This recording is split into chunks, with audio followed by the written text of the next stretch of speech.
Samuel, capítulo 7, para a nossa meditação nessa noite. Aleluia.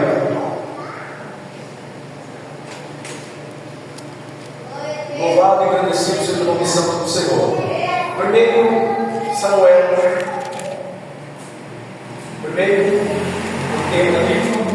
primeiro Samuel, capítulo 7. Quero ler com os irmãos a partir do versículo 7 também, meus irmãos, até o versículo que é o tema desse culto nessa noite, que é o versículo de número 12. Primeiro livro de Samuel, capítulo de número 7. Eu quero ler com a igreja a partir do versículo 7 também, que assim diz a preciosa palavra de Deus. Ouvindo, pois, os filisteus que os filhos de Israel estavam congregados em Mispa, subiram os maiorais aos filisteus contra Israel. O que ouvindo os filhos de Israel temeram por causa dos filisteus. Pelo que disseram os filhos de Israel a Samuel: não cesses de clamar ao Senhor nosso Deus por nós, para que nos livre da mão dos filisteus. Então tomou Samuel um cordeiro que aclamava e sacrificou-o inteiro em holocausto ao Senhor. E clamou Samuel ao Senhor por Israel, e o Senhor lhe deu ouvidos. Sucedeu que, estando Samuel sacrificando o holocausto, os filisteus chegaram à peleja contra Israel. E trovejou o Senhor aquele dia com grande trovoada sobre os filisteus, e os aterrou de tal modo que foram derrotados diante dos filhos de Israel. E os homens de Israel saíram de Mispa e perseguiram os filisteus e os feriram até abaixo de Bet-car. Versículo 12: então tomou Samuel a pedra e a pôs entre Mispa e Sem, e chamou o seu nome Ebenezer, e disse: até aqui nos ajudou o Senhor. Você pode repetir isso comigo? 1, 2, 3. Até aqui nos ajudou o Senhor. Se aceite por gentileza no nome do Senhor Jesus.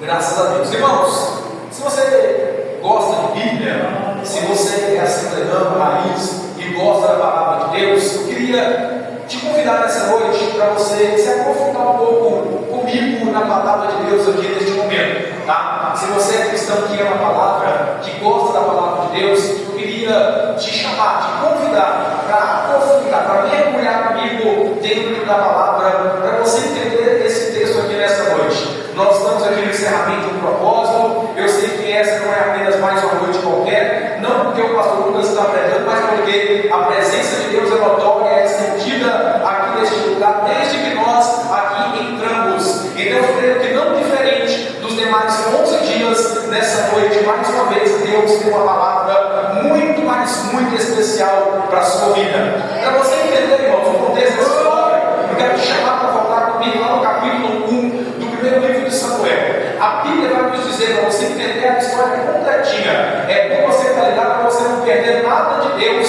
para a sua vida aqui nessa noite. A Bíblia vai nos dizer, a partir do capítulo 1, do versículo 1 também, do primeiro livro de Samuel, meus irmãos, que havia um homem ali em Ramataim chamado Eucana. Eu sei que você conhece essa história, mas eu preciso te contar. Esse homem chamado Eucana, ele tinha 2 mulheres. A Bíblia fala que uma se chamava Ana, a outra se chamava Penina. Você sabe da história muito bem, que a Penina tinha filhos e que a irmã Ana não tinha filhos. E você sabe também que a Penina, ela irritava a irmã Ana, porque ela não podia conceber, não podia gerar filhos. Porém, a irmã Ana não se deu por satisfeita, a irmã Ana não se deu por derrotada. E a palavra de Deus vai dizer, irmãos, que a irmã Ana, ela clama a Deus, ela roga a Deus que lhe dê um filho. E a Bíblia vai te dizer que a oração da irmã Ana, ela chegou até o Senhor nosso Deus.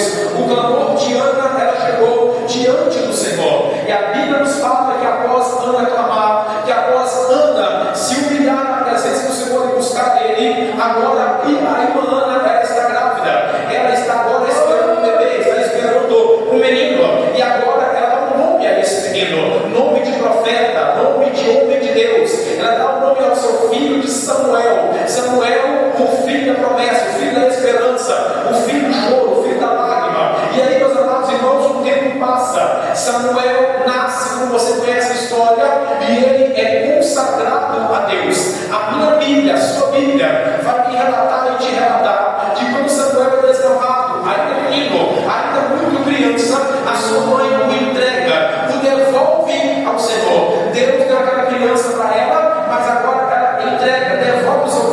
Deus. De que maneira, pastor? Ela levou o seu filho para o templo, e ali, muito criança ainda, Samuel começou a servir a Deus ali no templo. Ainda muito menino, ainda muito jovenzinho, muito criança, Samuel já estava literalmente dentro da casa de Deus. Samuel já estava literalmente dentro do templo do Senhor. Irmãos, e o tempo vai passando, o menino Samuel vai crescendo, o jovem Samuel vai crescendo na presença de Deus.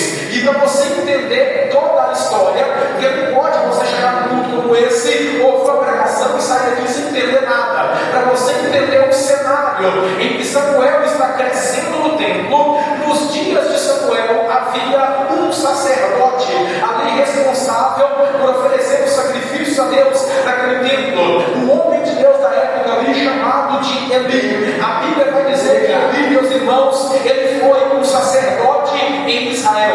A Bíblia também vai dizer que Eli, ele foi um juiz que julgava ali sobre Israel. E nesse mesmo cenário, aonde Samuel cresceu no templo, aonde Eli era o sacerdote e também juiz em Israel, a Bíblia vai nos falar também, meus irmãos, e você guarde esses nomes aí, porque esses nomes fazem parte da história. Haviam dois moços, dois rapazes, cobrador Josiel, que eram os filhos de Eli, que também estavam constantemente ali no templo, Ofni e Finéias. Guarde esses nomes, porque eu vou voltar a falar deles agora mesmo.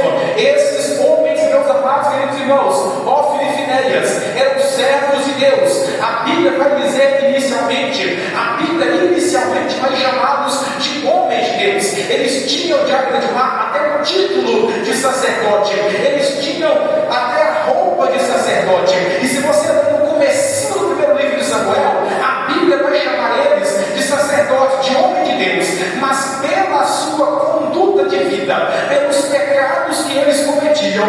Quando você chega no primeiro livro de Samuel, no capítulo 2 e no versículo 12, você vai ver agora aqueles homens que outrora eram chamados de sacerdotes de Deus, agora são chamados de quê? São chamados de filhos de Belial, filhos do cão. Por quê? Porque eles serviam a Deus no templo, mas cometiam atrocidades, cometiam erros e pecados na presença do Senhor. Olhando para a Bíblia, irmãos, quando a Bíblia chama eles de filhos de Belial, é porque, sem dúvida, o grande problema de Ofni e Finéias é que eles não se importavam com Deus. O grande problema de Ofni e Finéias é que eles não tinham nenhum temor a Deus. Eles viviam como se não tivessem que prestar contas para Deus. Aprofundando um pouco mais dentro da Bíblia, para você entender o que esses homens faziam quando o povo vinha oferecer sacrifício para Deus, e que o moço do sacerdote ia ali retirar daquele caldeirão o que era oferecido, eles logo corriam e pediam para eles aquela oferta, e pediam para eles aquele sacrifício, e pediam para eles aquilo que estava sendo oferecido. E se o moço, diz a Bíblia, se o moço não lhes desse, eles tomavam a força, ou seja, estavam roubando as ofertas, os sacrifícios que eram para dentro do templo. Dois sacerdotes, dois homens chamados homens de Deus, entre aspas, mas que estavam literalmente roubando o Senhor no templo. O que mais? Ofni e Finéias tinham roupa de sacerdote, tinha título de sacerdote, tinha nome de sacerdote, mas diz a palavra de Deus, irmãos, que sem vergonha nenhuma na cara, eles se deitavam com mulheres, se prostituíam com mulheres à porta do templo, e depois estavam dentro da casa do Senhor oferecendo sacrifício. Irmãos, eu preciso falar sobre isso aqui nessa noite, antes de dar sequência da mensagem. Deus me trouxe aqui nessa noite, me deu essa oportunidade de pregar essa mensagem para exortar a igreja aqui nesta terra. Louvado seja o nome do Senhor Jesus, para que nós, irmãos, não venhamos ser uma geração Ofni e Finéias, pastor Rafael. Deus nos exorta aqui nesta noite para não sermos uma geração Ofni e Finéias. Pastor, não estou entendendo. Eu vou desenhar para você entender. A geração Ofni e Finéias tem coragem de roubar a Deus, mas está dentro da casa do Senhor sem temor nenhum a Deus. A geração Ofni e Finéias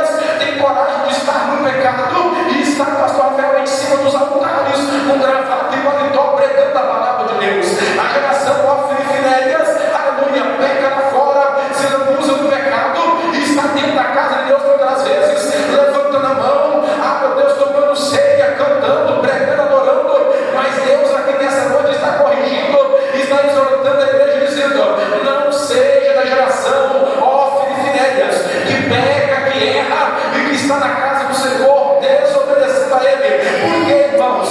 Porque Deus vai tolerando, Deus vai suportando, mas é como um peixe no anzol. Deus vai dando linha, Deus vai dando corda, mas quando Deus puxa, ai, ai, ai, mas quando Deus puxa, meu Deus do céu, é só mesmo Deus, o próprio Deus para ter misericórdia. Porque se cairmos na mão do homem, Deus tira. Se cairmos na mão de Satanás, Deus tira. Mas se cairmos na mão de Deus, irmãos, eu quero ver quem é que vai tirar. Só a misericórdia de Deus vai nos alcançar mesmo, e Ele reverter o quadro da nossa situação. Então, Ofne e Finéias pecavam, Ofne e Finéias erravam, e a palavra de Deus inicial para mim e para você que nessa noite é: não seja Ofne e Finéias, aleluia. Tenha temor a Deus, aleluia.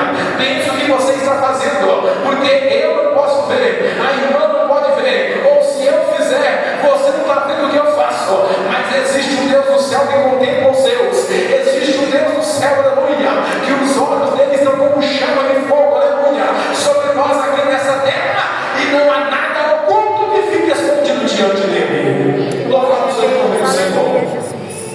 Louvado e agradecido seja o nome do Senhor nosso Deus.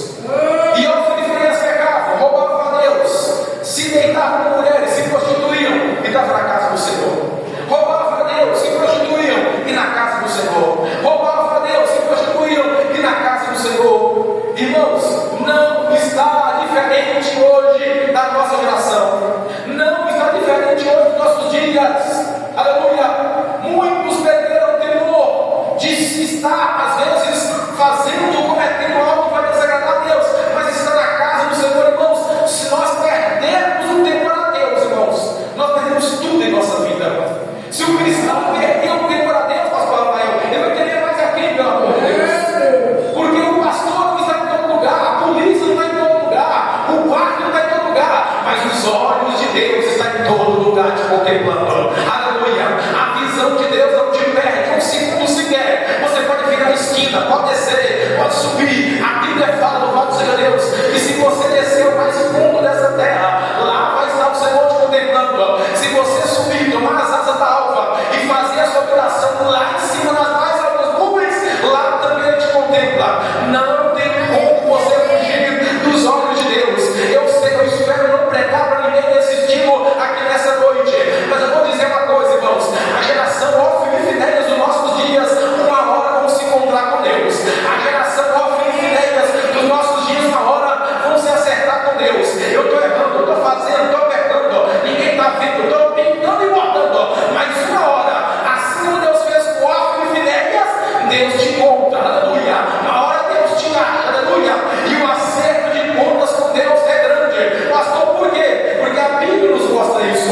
Por causa do pecado desses dois homens, irmãos. Aí, seguindo o texto, a Bíblia vai dizer que Deus, primeiramente, Ele usa um determinado profeta. Esse profeta vai até Eli e entrega para Eli a profecia. E fala: Eli, os teus filhos estão pecando, os teus filhos estão roubando o Senhor, os teus filhos estão se prostituindo, Eli. E aquele profeta exortou Eli, mas Eli nada fez, aleluia, para corrigir os seus filhos. Aí depois, meus irmãos, não bastasse, porque Deus é misericordioso, Ele dá tempo para a pessoa se corrigir, se consertar. Além de usar esse profeta, Deus agora vai usar o menino Samuel. Irmãos, Deus agora não vai falar mais com o sacerdote, Deus agora não vai falar mais com o velho Eli, com o experiente Eli, mas diz a Bíblia que certa noite está Samuel pronto para dormir, aleluia, e uma vez ele ouve uma voz chamando ele: Samuel, Samuel. Ele se levanta, corre até o quarto e ele fala: eis aqui, Senhor, pode falar. Ele diz: meu filho, não te chamei, volta e deita de novo. Segunda vez, Samuel vai para o quarto e ouve uma voz chamar novamente. Ele se apresenta diante de Eli. Ele disse: não, não foi eu que te chamei. Ele volta para o quarto e dorme. Terceira vez, Samuel ouve uma voz chamando, e quando ele vai novamente até Eli, ele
filisteus em Israel foi quando Davi matou Golias, está enganado. Teve várias e várias guerras em que os filisteus enfrentaram o povo de Israel.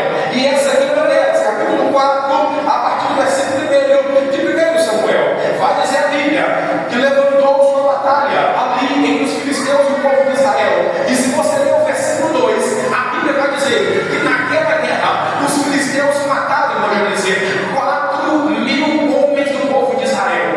Meu Deus, os filisteus derrubaram, derrotaram, aniquilaram, exterminaram com 4.000 homens do povo de Israel. Ou seja, Israel estava perdendo aquela batalha. E detalhe, frisando, Ofni e Finéias estavam presentes naquela guerra. E quando aqueles 4.000 homens morreram, irmãos, a partir do versículo 3, alguém fala assim: peraí, nós estamos perdendo, temos que ir até Siló, no templo, e trazer a arca de Deus para o nosso meio. Por quê? Se trouxermos a arca de Deus, que representa a presença de Deus, aí sim nós vamos ganhar a guerra. Alguém ouve aquilo, achou interessante a ideia, e correram até Siló, e buscaram a arca, e trouxeram para o meio do arraial, e disseram: agora sim, com a presença de Deus no nosso meio, nós vamos vencer a guerra. Trouxeram a arca para o meio do arraial, e disseram: agora nós venceremos. Mas se você ler o texto, e quando chegar no versículo 10, você vai ver que não adiantou coisa nenhuma. Você vai ver que a arca de Deus, no meio do povo de Israel, meu Deus, ao invés, passou de ser bênção, foi maldição. Porque inicialmente 4.000 homens, irmão Anderson, tinham morrido. Mas quando você chega no versículo 10, você vai ver que no final daquela guerra, 30.000 homens de Israel foram derrotados pelos filisteus. 30.000 homens de Israel foram mortos à espada pelos filisteus. Mas peraí, pastor, se a presença de Deus, agora entenda isso, olha para cá para você entender. Se a presença de Deus, pastor, estava ali, como que 30.000 morreram? Se a presença de Deus estava ali, como é que eles perderam a guerra? Irmãos, a presença de Deus estava ali, mas ali haviam dois que não estavam na presença de Deus. Aleluia! O exército inteiro, pastor Rafael, pagou o preço por causa de dois, Ofni e Finéias, que não estavam na presença de Deus. Ou seja, a presença de Deus está no nosso meio, mas não adianta, pastor, a presença de Deus está aqui e eu não estar com a minha vida na presença de Deus. Não adianta irmão pregar, a igreja adorar, pode descer fogo literalmente aqui nesse tempo, irmãos, mas se eu não estou com a minha vida na presença de Deus, eu não vou sentir nada, eu não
condizente com a palavra de Deus. Tinha nome, mas não tinha vida no altar. Tinha título, mas a essência era fraca. Aleluia. Tinha um rótulo, mas o conteúdo era vazio. Louvado seja Deus. Tinha um rótulo, mas o conteúdo era vazio de Deus. Aleluia. Irmãos, o que nós mais vivemos hoje é isso. São rótulos, sabe? São títulos. É pastorista, é presidente aquilo, é irmão do fogo, é irmão do sapato, da canela, não sei de quê, mas vazios de Deus. Muitos rótulos, mas pouca unção, aleluia. Muitos rótulos, mas pouca intimidade com Deus. E Deus está nos exortando aqui nessa noite, irmãos, aleluia, para nós não somente estarmos simplesmente, estou aqui como se estivesse meio uma fumaça, não, tenha a presença de Deus constante na sua vida, igreja do Senhor. Louvado seja Deus, louvado seja o nome do Senhor Jesus. E aí, meus irmãos, tem entre aqueles 30 mil que morreram naquele dia, naquela batalha, capítulo 4, versículo 11, vai dizer a Bíblia, que entre aqueles mortos, na lista, quando saiu a lista, a relação dos que tinham morrido, no capítulo 4, versículo 11, lá está na lista dos mortos o nome, ou os nomes de Hófni e Finéias. Morreram naquela batalha, morreram longe de Deus, morreram pecando na presença do Senhor, morreram desviados da presença de Deus. Lá estava na lista dos nomes que morreram, Hófni e Finéias, no versículo 11. A partir do versículo 12 e 13 do capítulo 4, você vai ver que um daqueles que escaparam, diz a Bíblia, que o homem de Benjamim, ele conseguiu escapar ali, roupa suja, cabeça cheia de terra, e ele sai correndo em direção a Siló para dar a notícia do que havia acontecido. E a palavra nos exorta, irmão, nos diz que quando ele chega ali em Siló, ele vai correndo até o templo e chega até Eli, e diz a Bíblia que Eli era um homem pesado, um homem gordo, e que estava sentado na cadeira, já velho, já cansado. E quando aquele homem chega e fala assim: Eli, os seus filhos, Hófni e Finéias, acabaram de morrer na guerra, acabaram de perder a vida. Diz a Bíblia que Eli, pelo susto, e mais, para complementar, não esqueça, além do homem anunciar a morte dos filhos de Eli, e diz Eli, para piorar ainda a situação, além de você perder os seus filhos, nós, todo mundo também, nós perdemos Eli, a presença de Deus. Os filisteus levaram cativo, levaram presa a arca do Senhor. Nós não temos mais Eli, a arca de Deus para nós agora. Os filisteus tomaram ela. Diz a Bíblia, irmãos, que Eli, já velho, já gordo, já pesado, cai da cadeira, bate a cabeça, cai o pescoço, e morre naquela hora. O benjamita que veio da notícia sai correndo e vai até a casa da esposa de Deus, a esposa do Finéias, que agora é o final do Finéias, e vai dizer assim: olha, dona esposa, é o seguinte, o Finéias acabou de morrer na guerra, também o seu cunhado morreu na guerra, e para piorar, olha, a arca, a presença de Deus foi levada. Irmãos, a Bíblia nos diz que aquela mulher, ao receber a notícia da morte do cunhado, da morte do marido, da morte do sogro e da presença de Deus ter sido levada embora, diz a Bíblia que aquela mulher, ela começou a ter fortes dores de parto. Estava ela nos dias de dar a luz, e a Bíblia fala que naquele momento, pela dor que ela sentiu, aquela criança veio nascer. Só que enquanto a criança nascia, aquela mulher, ela morria também. Já havia morrido Finéias, já havia morrido ali Hófni, já havia morrido Eli. Agora a mulher de Finéias também está morrendo. A criança nasce e dão o nome para aquela criança de Icabod, ou Icabod,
que vivemos sem Deus, irmãos, sem a presença dele. Mas a presença que eu falo, irmãos, a presença de Deus que eu falo, não é só estar aqui não, é você viver de fato para Deus, com intimidade com Deus, com uma vida no altar de Deus, aleluia. Viver uma vida de fato em que o Espírito Santo habite em você. Louvado seja o nome santo do Senhor. Então eles entenderam, nós não podemos viver sem a presença de Deus. Eu espero que você nessa noite seja também entender essa palavra e compreendendo isso, que você não pode viver sem a presença de Deus. Louvado seja o nome santo do Senhor.